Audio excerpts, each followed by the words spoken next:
Hi అండి, welcome back to trade with Divi.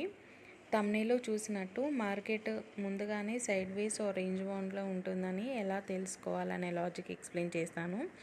Video end వరకు చూడండి, మీకు అర్థమవుతుంది.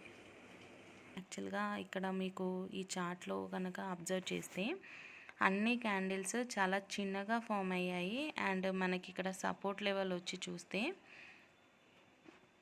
24,534 అండ్ రెసిస్టెన్స్ వచ్చేసి యాక్చువల్ రెసిస్టెన్స్ 24,770, బట్ ఇవాళ మార్కెట్ మూవ్ అయింది 24,735 వరకు. ఇన్ బిట్వీన్ ఒక మిడిల్ సపోర్ట్ ఉందండి, అది రెసిస్టెన్స్గా వర్క్ అవుతుంది, లేదంటే సపోర్ట్గా కూడా వర్క్ అవుతుంది. అది ఏంటంటే 24,640.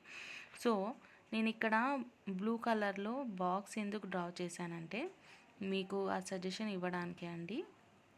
సో మనం ఎప్పుడైనా ట్రేడింగ్ చేసినప్పుడు ఫస్ట్ క్యాండిల్ అది ఏ టైం ఫ్రేమ్ అయినా ఆ టైం ఫ్రేమ్లో వదిలేయాలండి. ఏ టైం ఫ్రేమ్ అంటే 1 మినిట్ టైం ఫ్రేమ్ తీసుకొని అది 1 క్యాండిల్ వదిలేసి నేను నెక్స్ట్ క్యాండిల్లోనే ట్రేడ్ చేస్తా అంటే వీలు కాదు.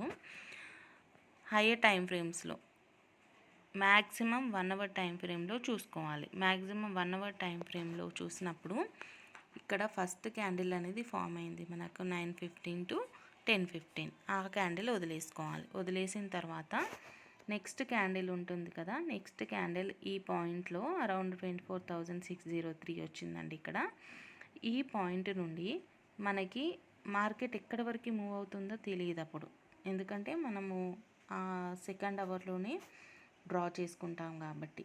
సో అలాంటప్పుడు మనకి ఎగ్జాక్ట్గా తెలియాలంటే ఈ బాక్స్ టు ఇప్పుడు 24,603 ఉంది కదండి, దీని నుండి 150 పాయింట్స్ వరకు డ్రా చేసుకోవాలి.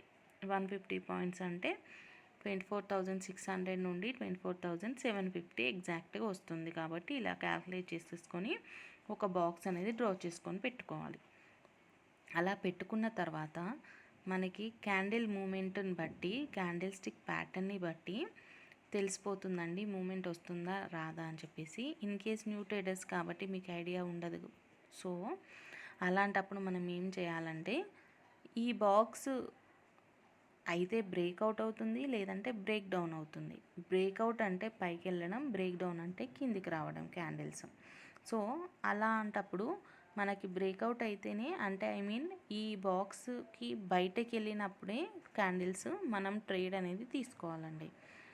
ఓన్లీ విత్ ఇన్ ద రేంజ్లో హోల్ డే ఉన్నప్పుడు మాత్రం ఎప్పుడు ట్రేడ్ అనేది అవాయిడ్ చేయడమే బెటర్ అండి. ఎందుకంటే అది ఒక రేంజ్లోనే ఉంటుంది, మనకి ప్రీమియం అనేది ఇంక్రీజ్ అవ్వదు.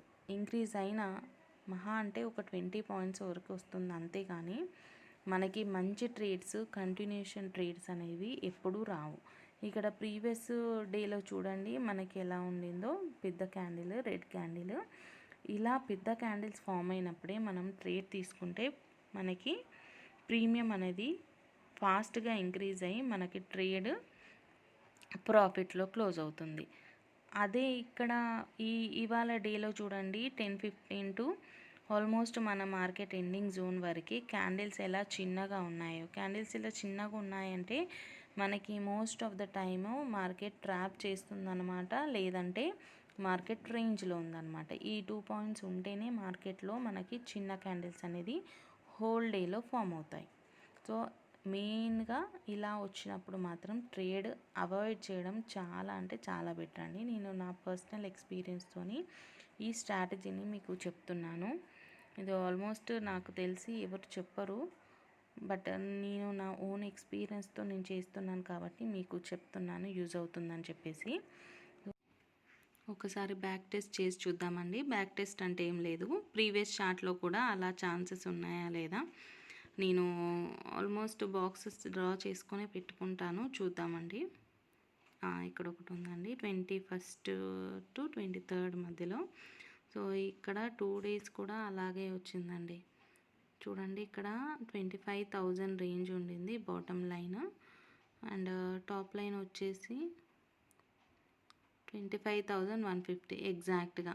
సో టోటల్గా ఇక్కడ మనకి క్యాండిల్స్ అనేది విత్ ఇన్ ద బాక్స్లోనే ఉన్నాయండి.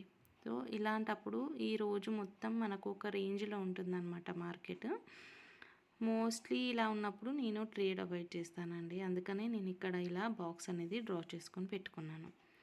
అండ్ నెక్స్ట్ ఇక్కడ కూడా ఒకటి ఉందండి, చూద్దాము. ఇది డే వచ్చేసి 17th. ఎగ్జాక్ట్గా 9:15 క్యాండిల్కి డ్రా చేసి పెట్టుకున్నాను. ఎందుకంటే ఇక్కడ 9:15 క్యాండిల్ ప్లస్ 10:15 క్యాండిల్ రెండు సేమ్ బాటంలో ఉన్నాయి, అందుకని. సో ఇక్కడ వచ్చేసి దీని బాటమ్ లైన్ ఏమొచ్చింది, 25,120 అరౌండ్ అనుకోండి. 25,240, 240 కాదు 260. So almost 140 points. 140 పాయింట్స్కి పైన కూడా వెళ్ళలేదు, విత్ ఇన్ ద 140 లోపలే ఉంది. ఓకే అండి, ఇక్కడ కూడా చూడండి, సెవెంత్ అనుకుంటా. సో ఇక్కడ మనకి బాటమ్ లైన్ వచ్చేసి 25,400 అండ్ టాప్ లైన్ వచ్చేసి 25,538. ఇక్కడ కూడా ఆల్మోస్ట్ 140 పాయింట్సే ఉన్నాయండి. విత్ ఇన్ 140 పాయింట్స్లోనే మనకు మార్కెట్ రేంజ్ బౌండ్లో ఉండింది. ఇది 7th అండ్ 8th రెండు కలిపి. లాస్ట్లో మనకి 8th రోజు 2:15 అరౌండ్ ఒక మూమెంట్ వచ్చిందండి. ఇలా సడన్గా బిగ్ క్యాండిల్స్ వస్తాయి. అలాంటప్పుడు మనకు వెంటనే కూడా ఆ క్యాండిల్లో ట్రేడ్ అనేది తీసుకోవద్దు. దానికి ముందు మన క్యాండిల్ స్టిక్ ప్యాటర్న్ని మీరు ఒక్కసారి కొంచెం రివైజ్ చేసుకోండి. దాన్ని బట్టి మీకు అర్థమవుతుంది ఏ బులిష్ సెటప్ ఏంటి, బేరిష్ సెటప్ ఏంటని. ఆ బేస్ చేసుకొని ఆ క్యాండిల్స్ని అప్పుడు ట్రేడ్ అనేది తీసుకోవచ్చు. సో ఇలా బ్యాక్ టెస్ట్ చేస్తూ మీరు ట్రేడ్ అనేది ప్రాఫిటబుల్ ట్రేడ్ అనేది చేసుకోవచ్చండి. అనవసరంగా రేంజ్లో ఉన్నప్పుడు ట్రేడ్ చేయడం కంటే ఇలా కొన్ని స్ట్రాటజీస్ ఫాలో అయ్యి మనము ప్రాపర్ ట్రేడ్ తీసుకుంటే ప్రాఫిటబుల్ ట్రేడర్ అవ్వచ్చు అండి. So hope you like my video. Please like, share and subscribe. Thank you.